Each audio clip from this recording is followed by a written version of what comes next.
আসসালামু আলাইকুম রহমতুল্লাহ বারকাতুহু। সুনান ইবনে মাজার হাদিস নম্বর 1854। হযরত উম্মে সালামা রাদিয়াল্লাহু আনহা থেকে বর্ণিত, তিনি বর্ণনা করেন, নবী করিম সাল্লাল্লাহু আলাইহি ওয়াসাল্লাম বর্ণনা করেছেন, ওই মহিলা যে তার স্বামীর সন্তুষ্টি অর্জন করে মারা গেল, সে জান্নাতে প্রবেশ করবে। হাদিস ইবনে মাজাহ। ব্যাখ্যা: নবী করিম সাল্লাল্লাহু আলাইহি ওয়াসাল্লাম যথার্থ বলেছেন। নবীর স্ত্রী উম্মে সালামা বর্ণনা করছেন যে ফরজ নামাজ আদায় করলো, রোজা আদায় করলো, এক কথায় মুসলিম সাদা পাড়নেওয়ালা।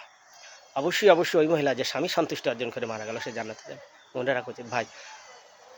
হযরত আবী হুরায়রা রাদিয়াল্লাহু আনহু থেকে বর্ণিত, তিনি নবী করিম বর্ণনা করেছেন যে ওই মহিলার প্রতি বেশি যে কবর জিয়ারত করে, তার প্রতি আল্লাহ রাসূলের লানত। যারা কবর সেদা করে, পীর সেদা, গোর সেদা করে, তাদের প্রতি আল্লাহ রাসূল লানত করেছে। ভাই, স্বামীর সন্তুষ্ট অর্জন কোনো মাদারওয়ালা কাউকে দিতে পারবে না। আপনি ওখানে ধর্নায় বসে রয়েছেন কেন?